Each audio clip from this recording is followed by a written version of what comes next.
আসসালামু আলাইকুম। বেসরকারি শিক্ষক নিবন্ধন ও প্রত্যয়ন কর্তৃপক্ষ এনটিআরসি সবথেকে বড় গণবিজ্ঞপ্তি ষষ্ঠ নিয়োগ বিজ্ঞপ্তি প্রকাশ করে দিল। 1,822টি পদ। তো এর আবেদন যোগ্যতা কি, কবে শেষ, ডিটেলস জানবো এই ভিডিওটি আপনারা প্রথম থেকে শেষ পর্যন্ত দেখতে থাকুন। তো এখানে দেখাচ্ছে, দেখুন, আজকে 16 জুন 2025 খ্রিস্টাব্দ বিজ্ঞপ্তি প্রকাশ করা হয়েছে। দেশের বেসরকারি শিক্ষা প্রতিষ্ঠান, স্কুল, কলেজ, মাদ্রাসা, কারিগরি ও ব্যবসায়ী ব্যবস্থাপনা প্রবেশ পর্যায়ে নিম্নবর্ণিত শিক্ষা প্রতিষ্ঠানের শূন্যপদ পূরণের লক্ষ্যে শিক্ষক পদে নিবন্ধন সনদধারী প্রার্থীদের থেকে নিম্নলিখিত শর্তে অনলাইন আবেদন আহ্বান করা যাচ্ছে।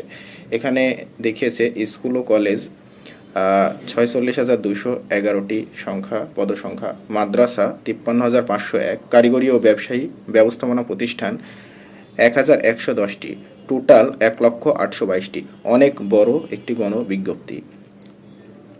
এরপরে 1,822টি শূন্যপদের পদভিত্তিক তালিকা এবং আবেদন ফর্ম এনটিআরসি এর ওয়েবসাইটে এবং টেলিটক বাংলাদেশ লিমিটেড এর ওয়েবসাইটে 22 জুন 2025 তারিখ বেলা 12টা প্রকাশ করা হবে। তো আপনারা 22 জুন 2025 বেলা 12টায় এটা পাবেন এবং এরপর থেকে আবেদন করতে পারবেন। এরপরে আবেদনের যোগ্যতা, যারা আবেদন করবেন তাদের কিছু নির্দিষ্ট যোগ্যতা রয়েছে, এগুলা দেখেন।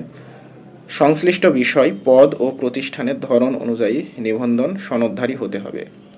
এরপর এনটিআরসিএ কর্তৃক প্রকাশিত সম্মিলিত মেধা তালিকার অন্তর্ভুক্ত এবং বেসরকারি শিক্ষক নিবন্ধন পরীক্ষা গ্রহণ ও প্রত্যয়ন বিধিমালা 2006 সংশোধিত 2015 এর বিধি 10(1) মোতাবেক বৈধ নিবন্ধন সনদধারী হতে হবে।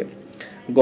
মাধ্যমিক ও উচ্চ শিক্ষা বিভাগ এবং কারিগরি ও মাদ্রাসা শিক্ষা বিভাগ থেকে জারিকৃত সর্বশেষ জনবল কাঠামো ও এমপিও নীতিমালা অনুযায়ী কাম্য শিক্ষাগত যোগ্যতা সম্পন্ন হতে হবে।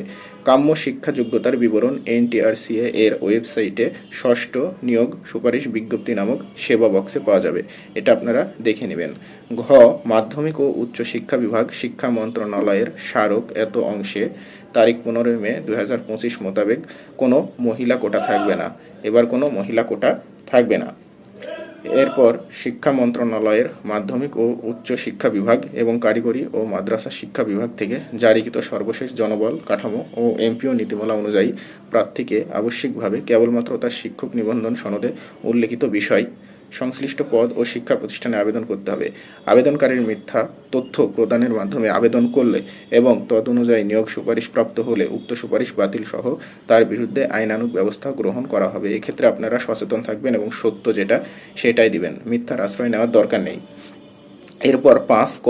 আবেদনকারীর বয়স 4 জুন 2025 খ্রিস্টাব্দ তারিখে 35 বছর বা তার কম হতে হবে। 35 বছরের কম হতে হবে বা এর বেশি হওয়া যাবে না। নিবন্ধন সনদের মেয়াদ, শিক্ষক নিবন্ধন সনদের মেয়াদ নিবন্ধন পরীক্ষার চূড়ান্ত ফলাফল প্রকাশের তারিখ হতে 3 বছরের মধ্যে হতে হবে। এগুলোই মোটামুটি গুরুত্বপূর্ণ। আর একটা শেষ হয়, প্রত্যেক আবেদনকারী ভিন্ন ভিন্ন নিবন্ধন পরীক্ষায় অর্জিত একাধিক নিবন্ধন সনদপ্রাপ্ত হলেও একই পর্যায়ে একটি মাত্র সনদ দিয়ে আবেদন করতে পারবেন।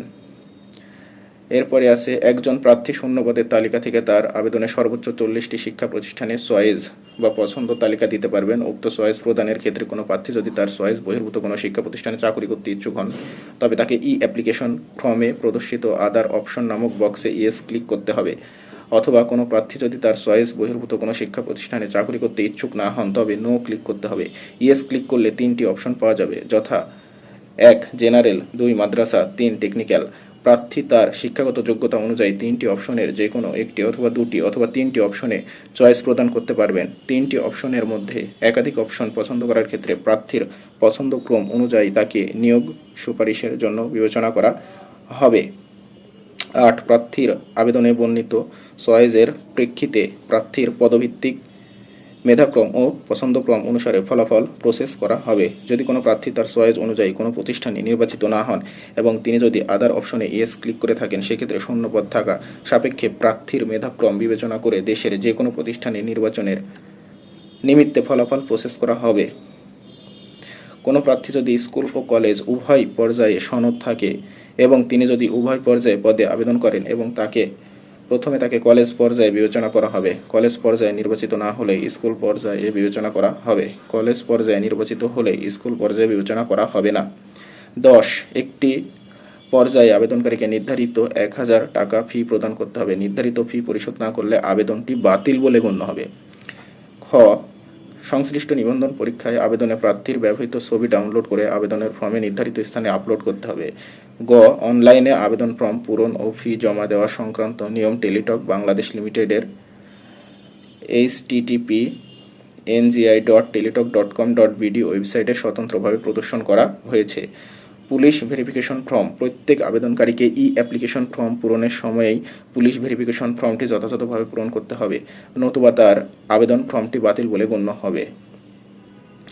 এরপরে এখানে দিয়েছে ইন্ডেক্সধারী এমপিওভুক্ত কর্মরত শিক্ষকদের আবেদন সংক্রান্ত নির্দেশনা। তো এগুলো আপনারা পড়ে নেবেন। 12, 13, 14, 15 নম্বরে দেখুন, আবেদন ফর্ম পূরণের সময় প্রার্থীকে তার নিজস্ব মোবাইল নাম্বার এবং সচল ইমেল অ্যাড্রেস ব্যবহার করতে হবে। এখানে অবশ্যই যেগুলা সচল রয়েছে ভ্যালিড সেগুলো ব্যবহার করবেন। 16 আবেদন ফর্মটি অ্যাপ্লিকেশন পূরণের ক্ষেত্রে যথেষ্ট সতর্কতা অবলম্বন করবেন এবং ফর্ম পূরণ শেষে একবার আবেদনপত্র সাবমিট হয়ে গেলে তা কোনোভাবেই সংশোধন করার সুযোগ থাকবে না। এজন্য খুবই সতর্কভাবে আপনাদের ইনফরমেশনগুলো সাবমিট করবেন। 17 সকল আবেদনকারী নির্ধারিত ফি পরিশোধ সাপেক্ষে অনলাইনে সফলভাবে আবেদন পেশ করার পর আবেদনকারীকে স্ব উদ্যোগে দাখিলকৃত আবেদনের অ্যাপ্লিকেন্টস কপি একটি প্রিন্ট কপি সংরক্ষণ করে রাখবেন। আপনারা প্রয়োজনে একের অধিক সংরক্ষণ করে রাখবেন। এবং লাস্ট 18 নম্বর যেটা বলা হয়েছে, আবেদন ফি প্রদানের তারিখ ও সময় অ্যাপ্লিকেশন ফর্ম পূরণ ও ফি জমা প্রদান শুরুর তারিখ ও সময় 22 জুন 2025 খ্রিস্টাব্দ দুপুর 12 ঘটিকা এবং শেষ তারিখ ও সময় পর্যন্ত অপেক্ষা না করে অ্যাপ্লিকেশন ফর্ম সাবমিট এর পরবর্তী 72 ঘন্টার মধ্যে অ্যাপ্লিকেশনে ফি জমা দিতে হবে।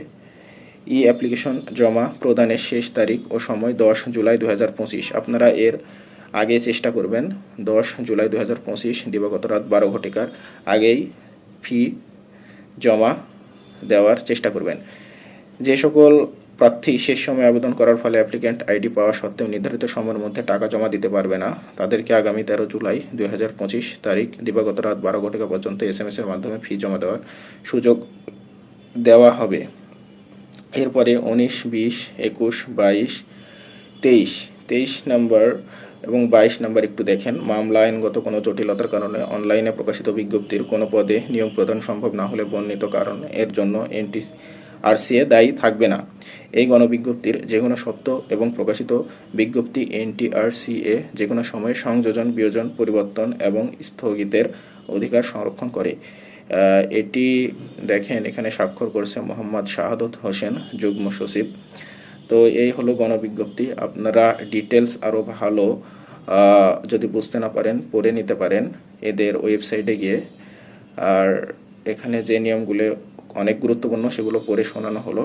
তো আপনারা চ্যানেলটি সাবস্ক্রাইব করুন, চ্যানেলের সাথে থাকুন, সকল গুরুত্বপূর্ণ আপডেট নোটিশ পেয়ে যাবেন। সকলকে ধন্যবাদ।